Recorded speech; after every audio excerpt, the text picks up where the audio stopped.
Hello, folks. I'm OdinSpack, and welcome back to 33 years and counting of my favorite games. This is part 25, the year 1998. And before we get started, I just want to say, 25 parts is quite a few parts in any kind of series. People like to celebrate that number. People really like 25. I'm drawing attention to it because we're getting near the end of this series now. There's still like a little over 10 parts to go, to be fair. But I just wanted to say that I hope you've been enjoying because I've been enjoying making these, and I have no plans to stop doing this style of video once I am done with this 33-year series. So, thank you so much for your continued watching and support. It means a lot. I also want to say I'm feeling like yesterday I said I wasn't feeling too great. I was coughing a lot. Wasn't in the video because I was trying to hold it back. I'm feeling like better as far as like not coughing so much right now. It was definitely a lot worse earlier today. So hopefully I can just get through this not so bad, but just so you know if it's not very long, then it's understandable, okay? I hope you understand. But anyway, 1998.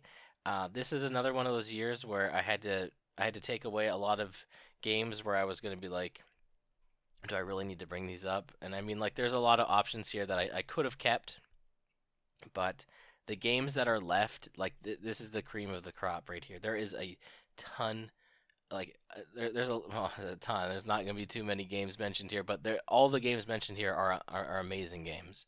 So, let's get going with my honorable mentions. First is going to go to Final Fantasy V on the SNES. Now, Final Fantasy V did not come out in 1998. However, the fan translation, the first way you could play it in English, the unofficial fan translation came out in 98. And that was my first experience with the game. I didn't even know Final Fantasy V was even a thing. I thought Final Fantasy VI was Final Fantasy III because that's how it was released here in North America. I didn't even know that was the sixth entry in the series. So, 5 went under the radar until I discovered the internet and found out it was a thing. And I was pretty excited because I love Final Fantasy VI. I love Final Fantasy IV on the SNES. So I was pretty excited to know that there was a game that we never got here. And it's really confusing why. Like, I don't get it. Uh, like, really, I don't understand why they didn't officially bring this here at that time. Um, but it's probably for the best. I can't imagine calling Final Fantasy VI Final Fantasy IV back then because that could have happened, I guess, right? Anyway, Final Fantasy V, the best thing I can say about it is the class system, the job system in the game is the best that it's been in the series. It's one of my favorite parts of Final Fantasy is that classic job system where you have your warriors and your monks and your red mages and stuff like that. And this just goes above and beyond with the party that you get in the game. And, to this day, people are still doing challenges and stuff every year. There's like the 4 job fiesta, which I've never done, but like I know like that's a big thing that happens every year.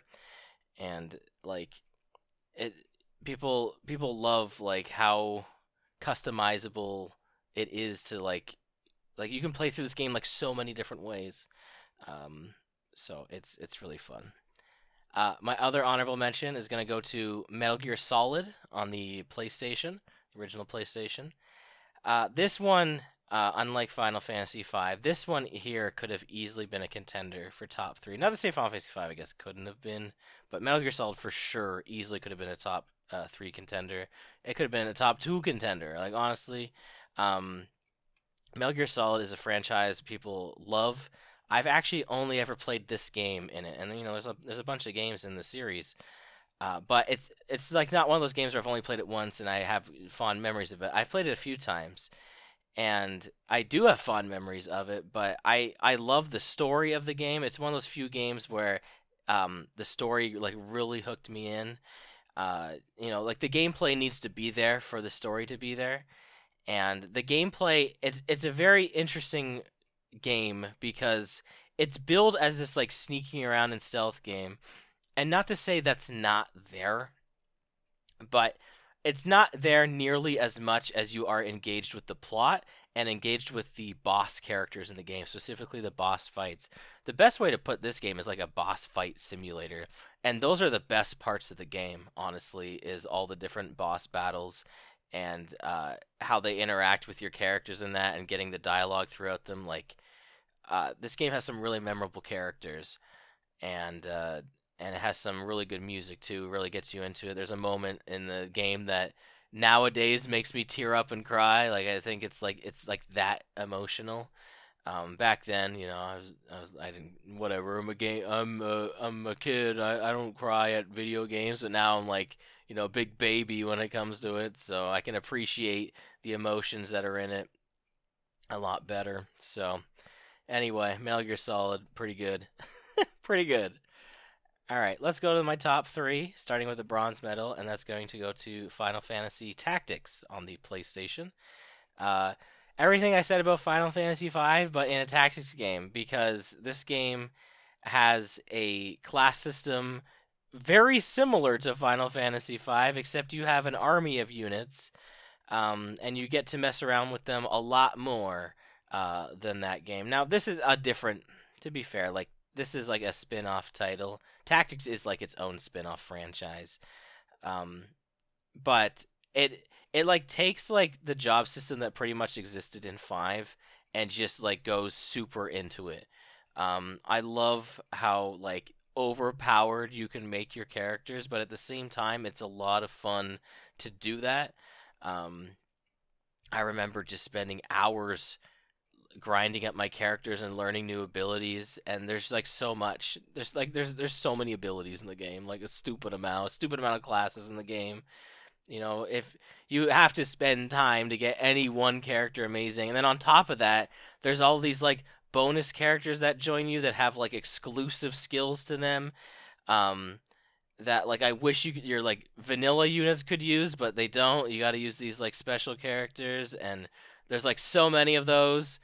Like, I made like my own board game modeled. I mean, it was literally just this game, but I made a board game version of Final Fantasy Tactics because I loved it so much. I had my own like manual, like all the rules and stuff in it, how to play it with dice. Like, I I was like so into this game, like tons of hours put into it.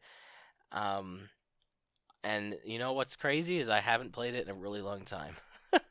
But I just remember all of those fond memories playing it, and you know what has stuck with me though, and something that I always go back to again and again is the soundtrack. Man, the soundtrack of this game is just, it's beautiful and it's epic.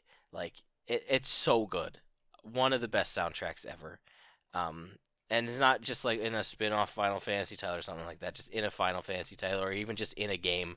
Um, Easily like a top 10, maybe even a top 5 soundtrack for me.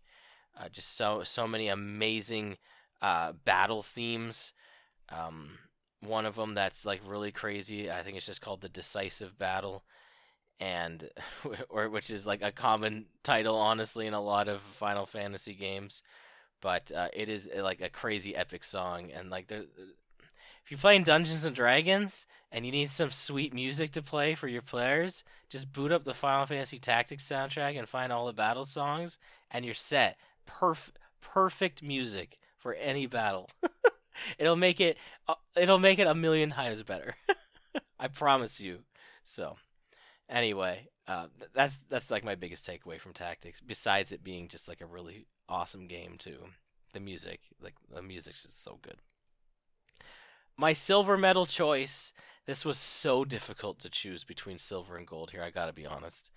On any other day, this could be gold, but my silver medal choice is gonna go to Pokemon Red on the Game Boy or Pokemon Blue, but Red is the one I grew up with, so I'm putting Red here specifically. Not really that many differences, but so Pokemon Red on the Game Boy. I feel like I do not have to say much about this. It is the first Pokemon game in the series. It's the one that, it got me into the game. This is actually one of the first games I emulated. I didn't even know what I was doing. My brothers were just like, here's this game, and I didn't really understand any of that. But then I remember people playing it at school. I'm like, hey, I think I've played this before. But that's besides the point.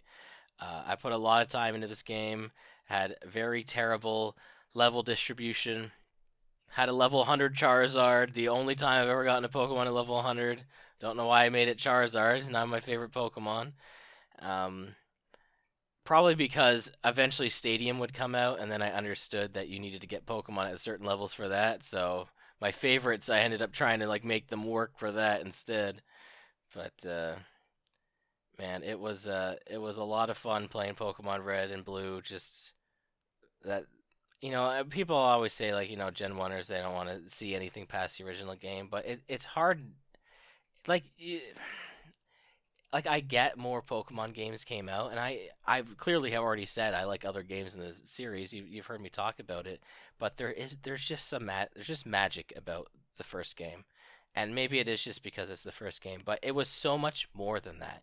Like the first game is the anime obviously had all of those Pokemon, so I'm sure that was like a big part of that too. The cards as well. I love the Pokemon trading card game. Um, like there was just so much about, and it was just like at the peak moment in our childhoods too. Um, so it's just an incredible game, and yeah, I know it's super glitchy and all that kind of stuff, but whatever. Like it was still an RPG where you got to customize your team. I love that stuff. So and it has a great soundtrack, like some amazing tunes, and they keep making people keep complaining they keep making remakes of it. There's a reason why. It's magical. So, all right. My gold medal. I mean, what game have I not talked about for 1998? My gold medal is gonna go to The Legend of Zelda: Ocarina of Time for the N64, Nintendo 64. Um, I mean, it's Ocarina of Time, guys. Like one of the most critically acclaimed games of all time, and there's a reason why. It's just it was just such like a perfect transition to go from the Zelda games we had played growing up to like this grand 3D adventure. And it was just like so much. Like I when I played Link to the Past, and I love Link to the Past, but when I played Link to the Past, the story like it was there, but it didn't connect the same way like when I played it. I don't know what it was, but it didn't. But like Ocarina of Time, I think just like with the cutscenes, and I think just because it was in 3D, honestly, it just felt so grand, and the story was like it just got you into it. Um, that scene when you become, you know, adult Link, like it's so cool. Um, and it just came out at a perfect time. Like that's really what it is. When you step back and look at it at what it is, right? Is it anything that's like crazy compared to any other 3D Zelda game? Probably not. Um, but for its time, it was incredible. And I've never played the 3DS remake, well, I haven't played fully through it. I think I played like a little bit of it, but I wasn't into the 3DS version so much only because I wanted to play it on a TV. Um, but I know people like really like that too, and so like the game has held up. Like it's not like it's just like oh it came out then and then it's bad, and people are still looking back on it like oh like a nostalgia thing. I mean, to be fair, it is a big nostalgia thing, but people are still talking about it to this day because people really love it. It's one of those games I can go back to and I can play through it beginning to end. It's like one of those few games that will take you a while. That's like has a lot to do. It's very involved, and I'll take the time to do it. Um, and that's just because like I love it. So, like it's hard for me to get into new games so much these days. It's hard. It's hard to like make a new impression that lasts with me for a long time. And I think that again, it's just kind of how I'm wired as a gamer. That's why they make remakes all the time and remasters and all that kind of stuff. They just play off your nostalgia and play off things they know you already like. That's why there's a whole bunch of sequels. But that's kind of what it is for Ocarina of Time. It is a safe option. I know people will say, "Well, that's a safe top pick," but it is because like I really enjoy it, and like I'm not gonna have someone else tell me otherwise because they think it's overrated or something like that. That's silly to me. Um, so have I even told you why I like this game? I don't think so. I don't think I've said one thing about this game at all about why I like it. I think I've just addressed reasons why you should or should not like it. Um, but I really like the combat targeting system. I think some of the sword duels are pretty neat, even though most of the things you're fighting are like, animals and skeletons and stuff. Um, weird monsters. There's not very many sword duels in the game, but they're super cool when they happen. Um, I love the Z targeting of the game when it just switches into that weird perspective when you're aiming at stuff. I don't know what it is, but it just feels so satisfying. Um, I don't know how to place it. The soundtrack is very memorable. The dungeon music's not really that crazy. Honestly, I think that's probably one of the weaker parts of the game. But just some of the other songs right now. The Light Temple song is coming to me right now. I don't know if that's actually what that song is called, but that's what I'm thinking of right now. And I think it's this Six Sages. Not important. Not important. Anyway, Ocarina of Time. I really like it. And yes, I didn't talk about Majora's Mask at all previous years because it just doesn't have the same impact for me. So there you go. There's 1998 from me. I will see you next time as we start getting towards the end of the project with 1997. So until then, I've been OdinSpack. Goodbye.